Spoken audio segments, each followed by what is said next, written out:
तमाम कायनात बेहद खूबसूरत, हसीन और जमील है। इस वक्त जिस मकाम पे मैं मौजूद हूँ उसे कोतरोड के नाम से जाना जाता है, और कोतरोड यहाँ के मकामी लोगों के नज़दीक इस जगह को कोतरोड कहा जाता है। और यहाँ पर इस इलाक़े की एक पहचान ये भी है कि यहाँ पर ख़ासे घने जंगलात हैं और बड़े बड़े लंबे लंबे दरख्त हैं यहाँ पर। दूसरी पहचान इस इलाक़े की ये है कि यहाँ पर ख़ासे बड़े बड़े पत्थर हैं। जैसा कि आप ये देख सकते हैं कि ये जो पत्थर हैं ख़ासे बड़े बड़े हैं। और इस इलाक़े जिस जगह पर मैं मौजूद हूँ यहाँ पर अगर देखा जाए नीचे की जानिब तो ख़ासी गहरी खाई है और ख़ासी ऊंची जगह है। और गुज़श्ता औक़ात में यानी कि साबका कुछ लम्हात में यहाँ पर ख़ासे हादसात भी हो चुके हैं। और यहाँ पर आबादी भी है कुछ कुछ, लेकिन उस कदर ज़्यादा आबादी नहीं है। कुछ कुछ दूर तक मकानात ज़रूर मौजूद हैं और रोड के करीब करीब ज़्यादातर इस इलाक़े के नज़दीक लोग रह रहे हैं। अगर नीचे की जानिब देखा जाए तो नीचे भी कुछ इलाक़े मौजूद हैं जहाँ पर कुछ आबादी मौजूद है, लेकिन उतना ज़्यादा नहीं है। यहाँ पर महदूद तर्ज पर लोग रहते हैं। सामने की जानिब भी खूबसूरत पहाड़ियाँ हैं और ख़ासी आबादी है। इस तरफ देखा जाए तो यहाँ पर मुख्तलिफ़ इलाक़ों से लोग आते हैं और यहाँ पर रुकते हैं, और मुख्तलिफ़ कैमरा मैन और एक टक शॉप है, और सामने की जानिब लोग रुक कर और उसके बाद तस्वीर न सिर्फ बनाते हैं बल्कि उसके बाद इन यादगार लम्हात को कैमरे की आंखों में और फिर यादगार लम्हात को महफूज करके दूसरों तक भी पहुँचाते हैं। और साथ साथ अगर मैं इस इलाक़े के मौसम के हवाले से बात करूँ तो यहाँ पर साल के 8 से 9 महीने सर्दी ही रहती है, और गर्मियों के 2 या 3 महीने यहाँ पर यानी कि कुछ मुतबादिल मौसम होता है।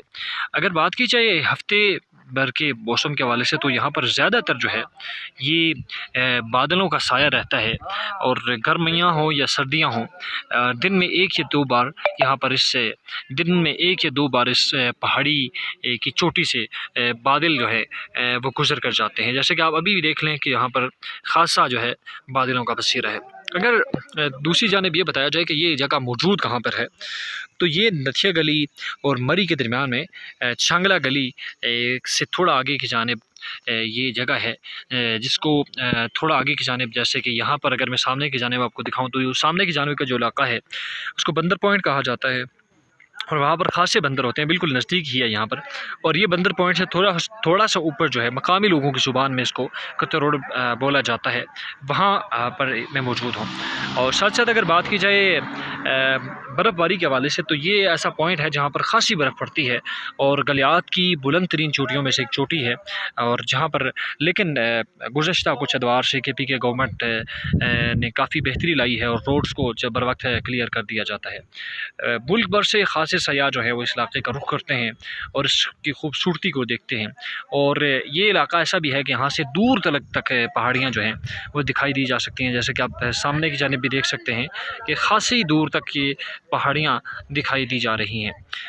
गलियात के इस इलाके की एक ख़ासियत और भी है कि यहाँ की जो रोड है वो ख़ासी खुली है, और जो आने वाले सयाह हैं वो बड़ी आज़ादी से इस इलाके का रुख करते हैं और ख़ूबसूरत और दीदा ज़ेब जो मनाजिर हैं उनसे लुत्फ़अंदोज़ होते हैं। इस कोतरोड के जो बैक साइड का जो मनाजिर हैं अगर देखा जाए तो सामने की जानिब छांगला गली है जो बिल्कुल इसके नज़दीक है, और ये इलाका भी छांगला गली और कोज़ा गली जो जगह है उसके दरमियान में आता है। छांगला गली से अगर बात की जाए तो सामने की जानिब बिल्कुल मरी की जो पहाड़ी चोटियाँ हैं वो वाज़े तौर पर नज़र आती हैं। सामने की जानिब खूबसूरत कुछ इमारात भी हैं, कुछ घर भी हैं, लेकिन ये इलाका आम तौर पर जो है महकमा जंगलात के ज़ेर असर आता है, इसलिए यहाँ पर तामीरात नहीं है। मकामी लोगों की ज़मीनें यहाँ पर नहीं हैं, बल्कि महकमा जंगलात के अंडर कंट्रोल ये इलाका है, इसलिए यहाँ पर तामीरात बहुत कम हैं, और जो हैं भी तो रोड के साथ या ऊपर की जानिब हैं।